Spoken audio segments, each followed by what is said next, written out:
So, Chris, you talk a little bit about this boot camp environment. You've mentioned it a couple times so far. So, maybe for our viewers, you could just walk them through a day in the life of this boot camp environment. What does the day look like? What are the students and participants seeing, feeling, doing?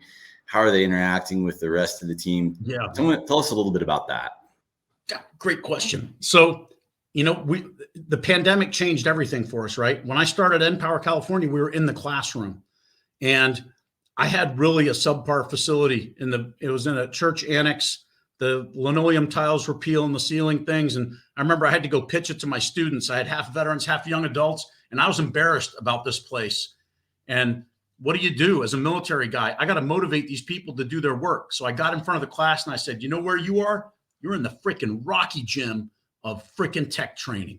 This is not a bougie Apollo Creed gym. This is the Rocky gym of tech training, and we make champions. And somebody in the front row is like, sir, what's a Rocky gym? I'm like, Jesus Christ, I'm old. Like I'm an old person. They don't know what a Rocky. So then I had to go and get the screen down and show them the Rocky montage and everything. So now at least they know what that is. We switched to online like we are here. And all of my training is done virtual, online, instructor led. In fact, 3 of my 4 instructors are veterans. And the 4th one, she might as well be a veteran because she is adapted to the military culture. They call her the drill instructor. And at first she was insulted by it. But I said, oh, no, that's a term of endearment. That means they love you. And she was like, oh, okay. But I have a great, great team of instructors. And 2 of them, the assistant instructors, are graduates of the program. They liked it so much that they said, you know what? I want to stay with Npower and be an assistant instructor. I taught in the Army, and I can teach this as well. Now, in that time, they're getting PowerPoint, classes. They're breaking out and doing labs. There's some really advanced lab things that you can do online. And then they're coming back into the classroom and they're discussing things. So Monday through Wednesday is all tech. On Thursday, we put the tech away and we break out the resumes and we break out mock interviews and we break out professional speakers that will come into the class. And those range from, people who've gotten out that worked in the tech industry to last year's graduates who are now working at General Dynamics or wherever, or Raytheon, and they come back in and go, hey, I was you last year. This is what I'm doing now. I'm a junior security engineer with Raytheon, and this is my day.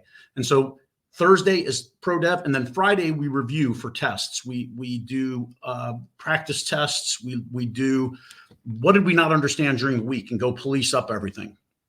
And so that goes on for 10 weeks, and it's hard. It is not easy to be on Zoom for, as we know, right? Because we've all done it.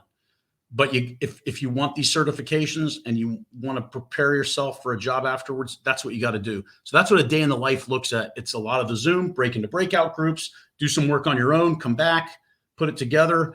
And we're looking at Security Plus, Linux Plus, and Splunk Level 1 as the 3 certifications you're going to get out of the Npower SkillBridge program. And next year, it might be different certifications. I've always got to keep an eye on what's going on in the job market. What do people need? And what can I reasonably train people in 10 weeks? And because SkillBridge is a 6-month program, but I went and talked to senior leaders in the services in the manpower branches, and none of them were big fans of SkillBridge. And well, imagine it's taken 6 months of manpower away, times how many thousands of people, how many man hours is that you're losing for the DoD? And we're having a hard time recruiting. So I said, you know what?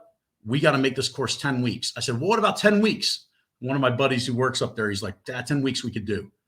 I'm like, okay, I'm going to cram everything into 10 weeks. And so that commanders can go, all right, because as a battalion commander, you think I'd give my forklift driver up? Never. But if you're a good squad leader or a good team leader, I can probably cut you loose on SkillBridge. But there's certain high demand, low density MOSs, I can't give them up. And it's all commander's discretion. A commander has to approve them for them to come and do SkillBridge. To answer your question, I think I covered a day. So I have a couple questions here for you. So one, I just want to kind of throw out there because it just makes sense to talk about it. I'm a big fan of swimming upstream, right? I'm a fan of touching people before the transition. I'm all about it.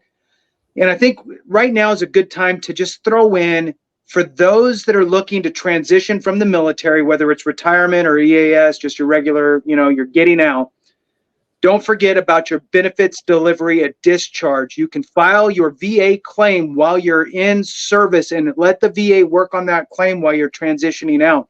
Yeah, potentially going through Skill Bridge and all that good stuff too. The more you can front load prior to your actual exit date, the better. So just wanted to throw it out. This isn't a BDD video, but just definitely wanted you to understand that that is an option for you that you should absolutely take advantage of. So my question for you here, Chris, is typically, like you said, it's usually a 180-day program, Skill Bridge. I love that you identified that can sometimes be a hindrance and almost a disqualifier from the battalion level. And it totally makes sense. Look, you signed a contract to be here for 4 years, 6 years, whatever it is. We need you as long as we can have you. So I love that you had those conversations with folks to get a feel for a reduced time frame that works for both parties. I love that.